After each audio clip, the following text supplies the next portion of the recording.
ನಮಸ್ಕಾರ. ದೃಶ್ಯ ಜೊತೆ ಮಾತುಕತೆ ಕನ್ನಡ ಪಾಡ್ಕಾಸ್ಟ್ ಚಾನೆಲ್ಗೆ ಸ್ವಾಗತ.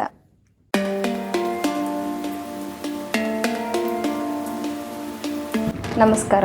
ನಮಸ್ತೆ. ಇನ್ನು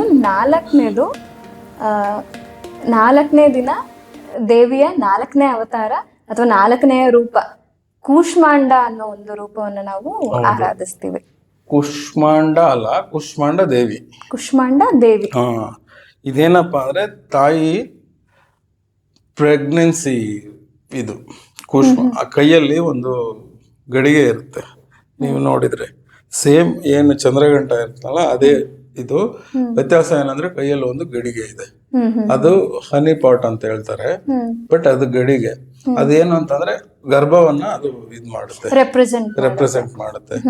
ಸೊ ನೀವು ಪ್ರತಿಯೊಂದಕ್ಕೂ ಫೋಟೋ ಹಾಕಿ. ಸೊ ಅದು ತಾಯಿಯ ಈ ಮದುವೆ ನಂತರದ ಏನು ಅಂತಂದ್ರೆ ಪ್ರೆಗ್ನೆಂಟ್ ಆಗಿದ್ದು.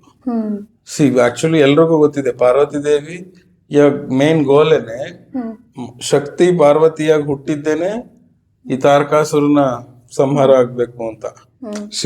ಶಿವನ ಮಗನಿಂದ ಆಗ್ಬೇಕು ಅಂತ ಇರುತ್ತೆ. ಆ ಕತೆ ನಾವು ಮಾತಾಡಿದೀವಿ. ಸೊ ಹಾಗಾಗಿ ಮದುವೆಯ ನಂತರದಲ್ಲಿ ಆಕೆ as A pregnant women, actually pregnant women ಅನ್ನೋದನ್ನ ಕೈಯಲ್ಲಿ ಒಂದು ಹನಿ ಪಾಟ್ ಕೊಟ್ಟು ಇಟ್ಕೊಂಡು ಅದು ಗರ್ಭವನ್ನ ಸಂಕೇತದ ಮೂಲಕ ಇದ್ ಮಾಡಿದ್ದಾರೆ. ಸೊ ಇದು ತಾಯಿಯ ನೆಕ್ಸ್ಟ್ ಸ್ಟೆಪ್. ಏನದು ಕೂಷ್ಮಾಂಡ ದೇವಿ. ಸೊ ಇದು ತಾಯಿಯ ಗರ್ಭಾವಸ್ಥೆಯಲ್ಲಿರೋದನ್ನ ನಾವು 4ನೇ ದಿವಸ ಆರಾಧಿಸ್ತಾ ಇದ್ದೀವಿ. ಸ್ನೇಹಿತರೆ, ನಮ್ಮ ದೃಶ್ಯ ಜೊತೆ ಮಾತುಕತೆ ಕನ್ನಡ ಪಾಡ್ಕಾಸ್ಟ್ ಚಾನಲ್ಗೆ ನೀವೇನಾದರೂ ಮೊದಲನೇ ಬಾರಿ ಬರ್ತಾ ಇದ್ರೆ ದಯವಿಟ್ಟು ನಮ್ಮ ಚಾನಲ್ನ ಸಬ್ಸ್ಕ್ರೈಬ್ ಮಾಡ್ಕೊಳ್ಳಿ.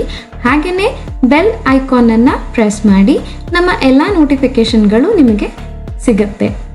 ಹಾಗೆಯೇ ನಮ್ಮ ಬೇರೆ ವಿಡಿಯೋಗಳನ್ನು ಕೂಡ ವೀಕ್ಷಿಸಿ ಮತ್ತು ನಿಮ್ಮ ಫ್ರೆಂಡ್ಸ್ ಆ್ಯಂಡ್ ಫ್ಯಾಮಿಲಿ ಜೊತೆ ಶೇರ್ ಮಾಡ್ಕೊಳ್ಳಿ.